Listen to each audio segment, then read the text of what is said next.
Dana White was a good guy. You know, guys liked him, girls liked him. He just had this great personality. People were attracted to him. They wanted to be his friend. They liked hanging out with him. Our family was very close. We did a lot of things together.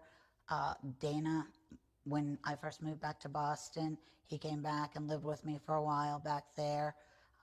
Even back then, you know, he'd be down at a bar with a friend or something, and he'd call me up and go, "Mom, we're having a beer down at, you know, so-and-so's bar. Come on down and have a beer with us." I wrote this book because I don't like the person Dana's become.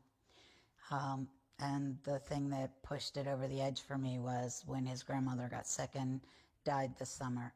His grandmother was one of those grandmothers that he was with a lot. She lived with us for a while. When he would go back east, when we lived in Vegas, he spent time with her back there. So she was sick and dying, and he hadn't spoke to her in 2 years. And he called her up and told her, "Graham, I'm going to send my plane to get you. I'm going to bring you back to Vegas to live with us. You're going to have the best medical care money can buy." And then she never heard from him again. So, and that was typical Dana. So I really didn't even think twice about it. But the final straw was when I saw one of her neighbors. And her neighbor asked me what I was doing there. And I said, "My mom's sick, and, you know, I'm down here taking care of her." And she said, "Oh, we thought she was gone." I said, "Gone where?" She said, "Well, she told us her grandson was coming to get her. She told everybody in the neighborhood that she wouldn't be here because he was coming to get her to take care of her now."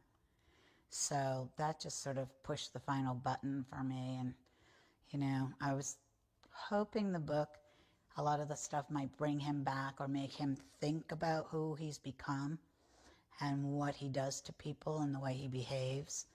But I don't think it's really had that effect on him. Now that grandmother passed away. Yes. Did he come to her funeral? No. We had she was cremated in Florida, and then we had a funeral service for her up in Connecticut. And he never came. He didn't send flowers, card, nothing. Yeah, I don't want to take anything away from him for what he's done for MMA and the UFC. I mean, Dana has a high school education and that's it. And I think it's pretty amazing the things he's been able to do with MMA and the UFC. But he's not a good person. He seems to have lost his character somewhere along the way. He mistreats people. It's terrible the way he speaks of women and treats women. That really bothers me because I don't believe I've ever brought him up to behave like that. He doesn't speak about me very often, you know, and when he does, it's very short and brief. He doesn't like to talk about me. My mom was never around. But he doesn't seem to add to it why I was never around. You know, I really did work like 80, 100 hours a week, so I was able to pick up a lot of money.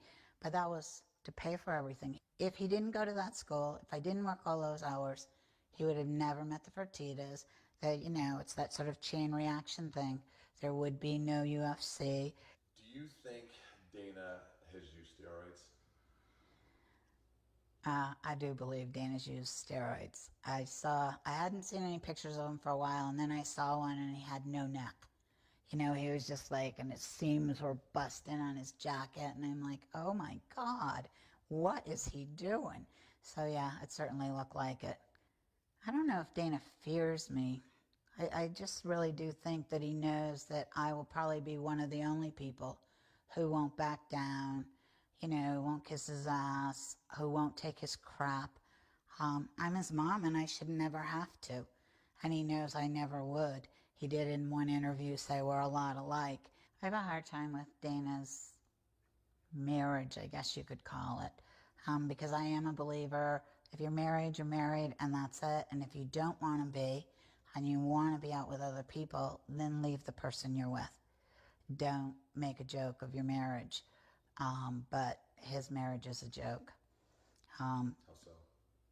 Well, everyone knows that he puts Tiger Woods to shame. You know, he has plenty, the ring card girls sleep with him. There's two of them I know for sure. And I don't remember I don't know if I ever knew her name.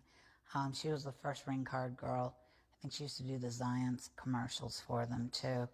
But I know he was sleeping with her. It used to annoy me. The former ring card girl, Rochelle, he took her out, did a lot of things for her, helped her get into Playboy. She was trying to build a career, and she wanted to go well beyond being a ring card girl for the UFC. So Dana was with her at a number of functions and with friends, and it was pretty obvious that they had a relationship for a while. Yeah, he slept with his sister-in-law in my house, which made me absolutely furious. I mean, he goes after any girl he wants and usually gets them. So his wife they're constantly fighting. The honeymoon, she gave him the worst black eye I've ever seen. He nearly lost his eye. So I don't know if that's his way of handling it, but he's gone overboard with handling it. Are you familiar with the Federal Trade Commission Yes, I know and them. their investigation? I've heard about the investigation, yeah. Yeah, now there's speculation that there's an investigation. I can tell you firsthand that there is an FTC investigation regarding the UFC because I've been interviewed by the attorneys from the Federal Trade Commission. So there's currently an investigation into the UFC's business practices by the FTC, and it's been going on for quite a while. Are you familiar with it? And if you are, what do you know about it? But more importantly, do you think that the UFC has a monopoly on the sport of MMA? I've just read a few things about the investigation and that they hired a big time law firm out of New York to handle it for them. But I do believe they have a monopoly. I don't know how anyone could think they don't. I mean, anyone that starts to even be up and coming at all or poses any kind of a threat, or their fighters or employees go to work for someone else, they buy them out or they drive them out. Yeah, I was really surprised when somebody came back to me and said that Dana had made those comments, that he was sick of me always wanting money from him. I have never, ever asked Dana for money, ever. I pay my own bills. Even when I went to all the fights, I paid for my own airfare, my own hotel room. I just got free tickets to the fights. But, I mean, that was pretty pricey. I wouldn't have been able to afford to buy them if he didn't give them to me. But I've never asked Dana for any money for anything. And as far as writing the book for money, I wasn't looking to get money. I didn't think I would make a lot of money off of it. And I haven't. I would love to see Dana change. I really would. I would like to see him become a better person. He has everything. I just keep saying it. There's no reason to be that mean and cruel to people all the time, to be hurtful. I don't understand it. If he would just step back and think about it. Maybe he needs a psychologist or a shrink or something to make him see all of that, the person he's become from the person he used to be. If you could say anything to him right now, if you were here, what would you say to Dana? Come out and see me and talk. Do you still love your son? Of course I do. This has been tough doing all of this. I mean, somebody said, oh yeah, I'm sure it is. Yes, it is. And anyone who's a parent can certainly understand that. But I would love to see him change,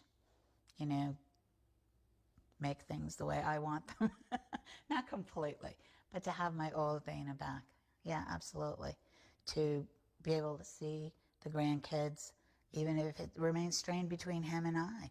Why drag the kids into this so they can't see their grandmother? They don't get to see their uncles or anything. I don't think that's right at all, especially since we were all really close when Dana was growing up.